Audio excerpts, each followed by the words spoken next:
Bonjour tout le monde. Avant de vous donner quelques explications sur le symbolisme du papillon, laissez donc vous envoûter par ces quelques images qui sont déjà un symbole en soi.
En voyant ces quelques images, il paraît évident que le symbolisme premier du papillon est la grâce et la légèreté.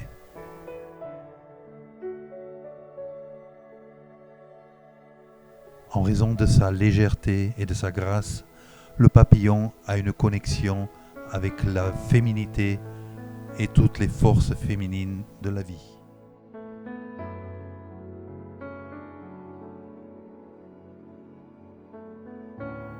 Et comme toute chose dans le symbolisme possède un côté lumineux et un côté obscur à la fois, ce côté obscur du papillon, pourrait-on dire, est l'inconstance.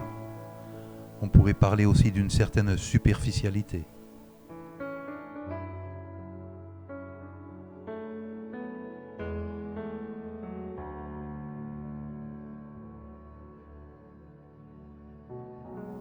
Le symbolisme du papillon est également très lié à une autre conception, et ceux qui ont vu à l'époque le film Le Silence des agneaux s'en souviendront très certainement, c'est celle des métamorphoses.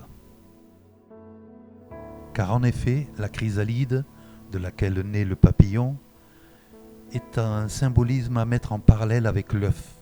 C'est la résidence de l'être en devenir. Et le papillon qui en résulte est un symbole de renaissance. La larve meurt et renaît. On est face à un symbole de vie, mort et renaissance, ce qui n'est pas sans rappeler d'ailleurs le symbolisme du Triskel.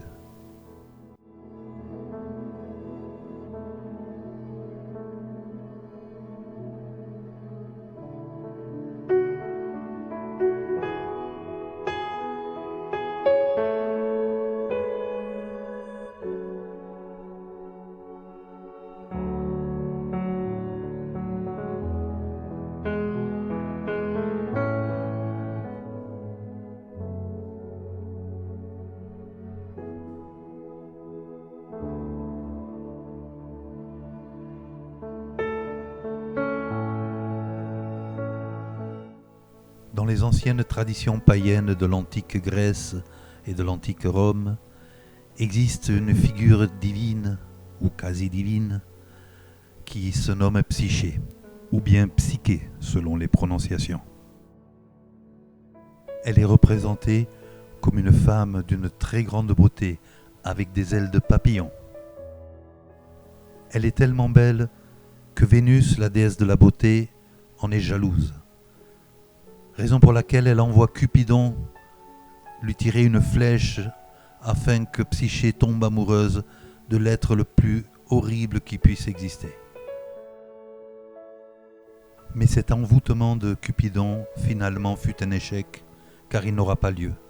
Et c'est Cupidon lui-même qui tombera amoureux de Psyché et deviendra son amant d'abord de manière invisible, puis de manière visible. Vénus, déesse de la beauté, quand elle apprit qu'elle était trahie par son fils Cupidon, entra en rage très grande, contre Cupidon, mais aussi bien sûr contre Psyché. Vénus envoya Psyché à l'inframonde, à l'Hadès, afin de réaliser certains travaux, dont entre autres elle devait ramener une partie de la beauté de Perséphone. Tout ceci devait représenter un châtiment, mais en fin de compte ce châtiment n'eut pas lieu et Cupidon et Psyché demandèrent l'autorisation à Jupiter, dieu de tous les dieux, de pouvoir se marier. Le mariage finalement eut lieu et Vénus oublia ses rancœurs et se mit à danser avec tout le monde dans l'allégresse générale dans cette union de Cupidon et de Psyché.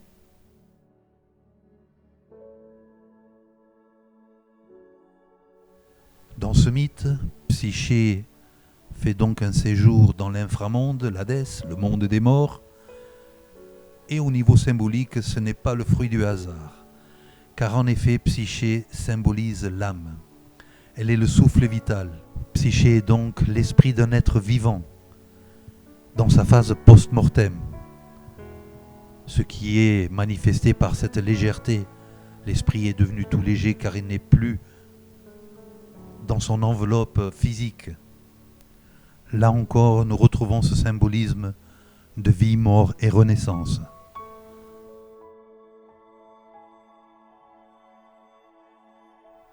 Et au-delà de ces considérations mythologiques, qui certes approfondissent de manière splendide le symbolisme du papillon, j'en conserverai malgré tout les impressions premières, celles de grâce et de légèreté.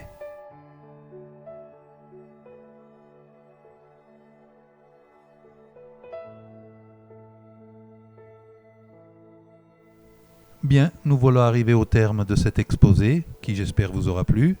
Si c'était le cas, n'hésitez pas de donner un like et de vous abonner à la chaîne, et j'espère vous revoir bientôt. En attendant, laissez-vous encore envoûter par ces quelques images, emplies justement de grâce et de légèreté.